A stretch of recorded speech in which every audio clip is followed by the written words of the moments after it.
¿sí? Entonces, un poquito atrás venía Argentina haciendo las mismas cosas que Venezuela. Básicamente había todo un entramado legal en la última parte del kirchnerismo que apuntaba a la instauración violenta de un sistema socialista. Digo, el ejemplo emblemático, digamos, la reforma de la ley penal cambiaria, la ley, digamos, de Mercado de capitales. antiterrorismo, la de mercado de capitales, la ley de abastecimiento, todo para construir un sistema socialista.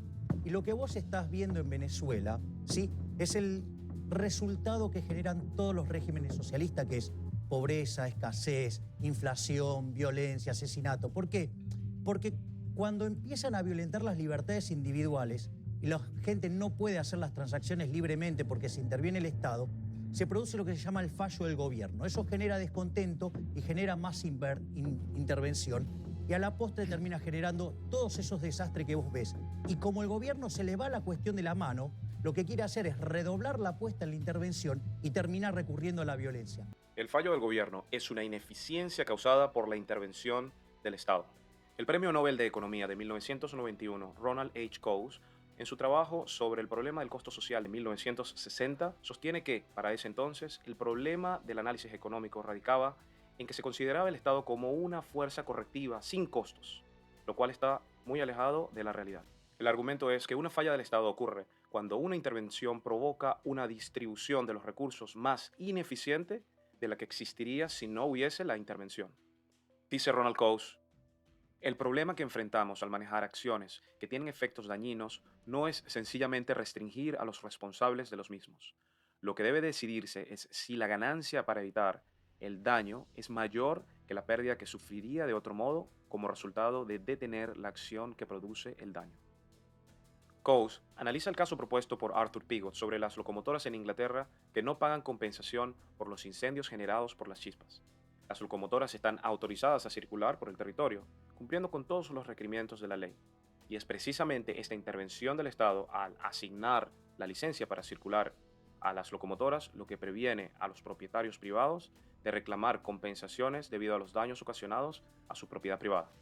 El autor no busca justificar la completa no intervención del Estado, pero sí a llamar quizás a la reflexión de cómo una intervención proliferada del Estado tiende a ocasionar problemas de asignación ineficiente de recursos.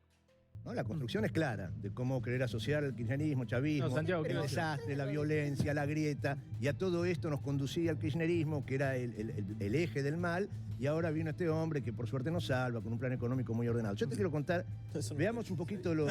Nadie dijo esto. ¿Puedo decir algo? No lo dijo nadie acá. Nadie dijo eso. ¿Puedo decir algo? Dale. Ahora, la Corte Penal Internacional. La Corte Penal Estamos hablando de Internacional, Venezuela, no de la Corte Kirchner. Penal Internacional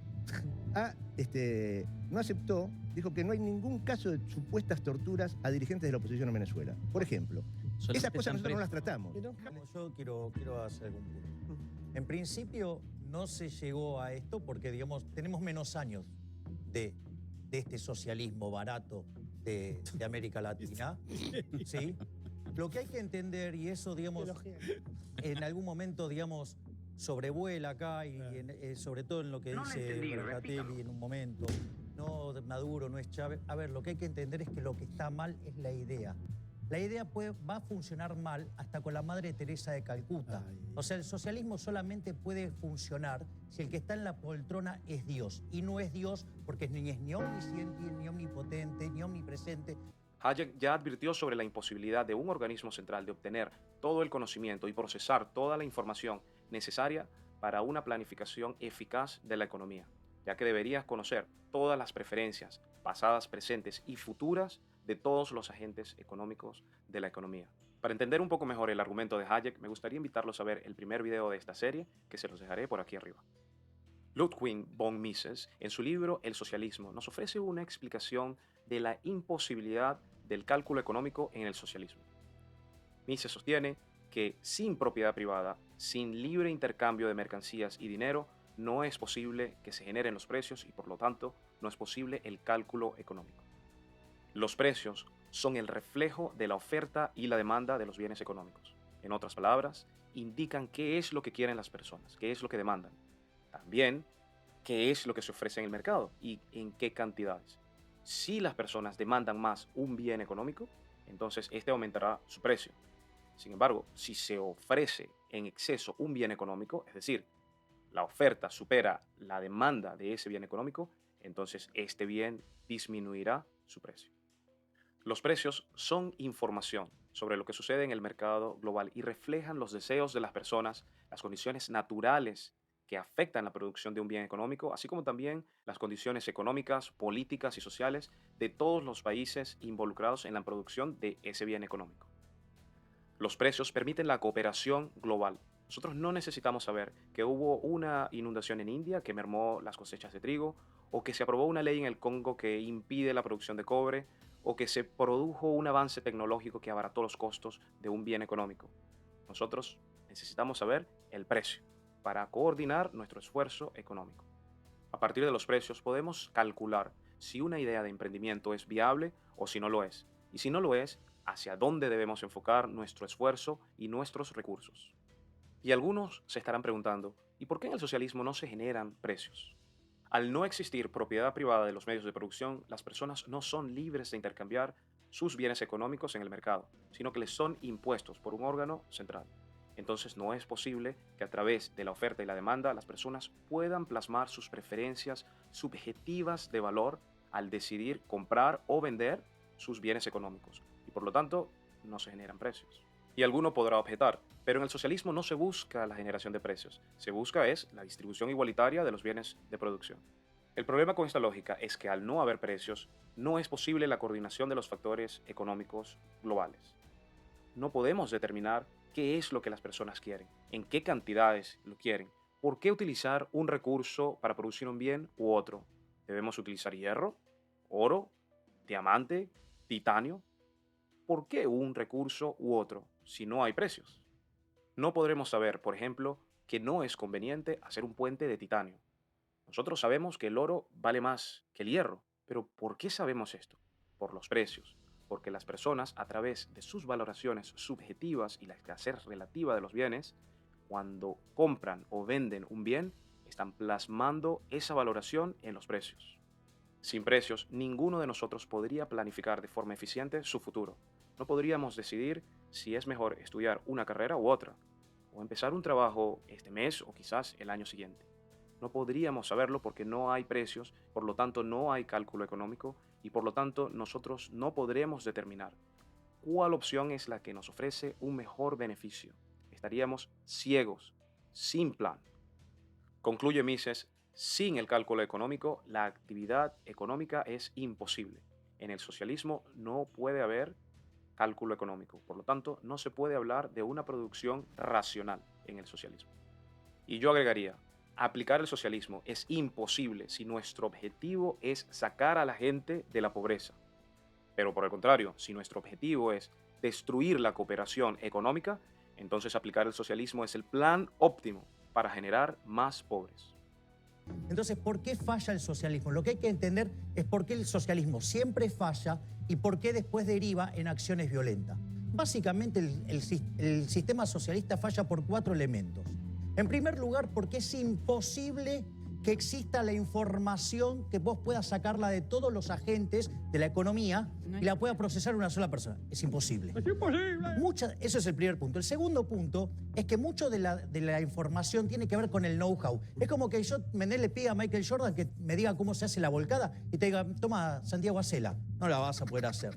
El tercer problema que tiene el socialismo es que el proceso de mercado es un proceso dinámico donde se va descubriendo, ¿sí?, en cada una de las transacciones. Entonces, ¿qué es lo que pasa? Cuando se genera la información, el órgano rector siempre llega tarde. Y lo que es peor de todo, digamos, que es la contradicción que termina cayendo el socialismo, porque para que pueda funcionar, tiene que dejar que el mercado actúe, no interactuar. Ahora, entonces, ¿para qué controla? Entonces llega una contradicción que es... Y lo que termina generando siempre pasa lo mismo. Genera escasez, genera pobreza, genera violencia. ¿Por qué? Porque es la única forma de controlar. En su libro Socialismo, Cálculo Económico y Función Empresarial, Jesús Huerta de Soto nos explica sobre la imposibilidad del socialismo desde la óptica de la sociedad. El argumento estático se refiere a la información existente, al volumen de información que tenemos cada uno de nosotros en nuestra cabeza. El doctor Huerta de Soto nos explica que es un conocimiento tácito, un know-how. que no se puede articular de una forma formal para ser transmitido a un órgano central. Es el caso que explica Javier Milei. Por más que Jordan te muestre 1000 veces cómo se hace la volcada, no vas a hacer la volcada. El siguiente argumento es el argumento dinámico, que se refiere a la creación de nueva información. Nos explica el profesor Huerta de Soto que los humanos, durante el proceso empresarial, crean y descubren nueva información. Es decir, a través de ensayo y error, vamos descubriendo qué es lo que las personas quieren y qué es lo que las personas no quieren. Y por lo tanto, no podremos transmitir a un órgano central información futura que aún no ha sido creada. Así que el órgano central estará trabajando siempre con información del pasado. Así que nunca podrá organizar de manera eficiente la economía. El último argumento es el argumento de la paradoja del socialismo. Cito: el ejercicio de la coacción impide que el proceso empresarial descubra y cree la información necesaria para coordinar la sociedad. Para descubrir tenemos que dar libertad a las personas de que prueben, de que fallen, de que acierten. Por lo tanto, si socavamos la libertad de las personas, entonces no se creará nueva información y por lo tanto no será posible la coordinación de la sociedad. Por eso, como el mundo, la humanidad ha sido gobernada por el socialismo a lo largo de los siglos y los siglos, tenemos esta situación de extrema pobreza en todo el universo, ¿no? Digamos, los muertos, miles y miles de millones de muertos de hambre, de asesinados por guerras inventadas, son culpa del socialismo, claramente, que ha dominado el mundo. Quiero aclarar algo. Si algo se cansó de decir... No, pero digamos, o sea, se olvida que el capitalismo empezó hace 200 años, controló el mundo con 95% de pobres en extrema pobreza y hoy son 5%. Dale las gracias al capitalismo. Existís gracias al capitalismo, si no ya estarías muerto. En el gráfico de Our World Data, vemos que en 1820 la pobreza se ubicaba aproximadamente en un 89.3%. Y a pesar de un incremento de la población de 1 billón de personas a aproximadamente 7.35 billones de personas, la pobreza proporcionalmente a la población ha disminuido al 9.97% en 2015. Jeremy Bentham, el padre del utilitarismo moderno, decía: el estado natural de la raza humana siempre ha sido la pobreza. La humanidad siempre ha vivido con estándares mínimos de subsistencia. Los datos lo corroboran. Entonces la pregunta que deberíamos hacernos es: ¿qué eventos han ocasionado? ¿Qué ha sucedido en 1800, en el siglo XIX, para que la pobreza empiece a descender de la manera tan dramática como lo ha hecho? Entonces, la rareza no es que exista la pobreza. La pobreza siempre ha existido. La verdadera rareza de la humanidad es que a partir del siglo XIX se haya empezado a disminuir de manera dramática la pobreza y que hayan empezado a aparecer personas no pobres y personas ricas. A ver, por favor. Ahí podemos tirar la madre de todas las bombas y solucionamos a los focos socialistas. No. Ustedes son los tirabombas. Ustedes se cargaron 150 millones de seres humanos. Todo ese régimen siempre fue aplicado por violencia. ¿De qué hablas? ¿De qué hablas? ¿En qué mundo vivís? Marte. Por favor. Y algo dice.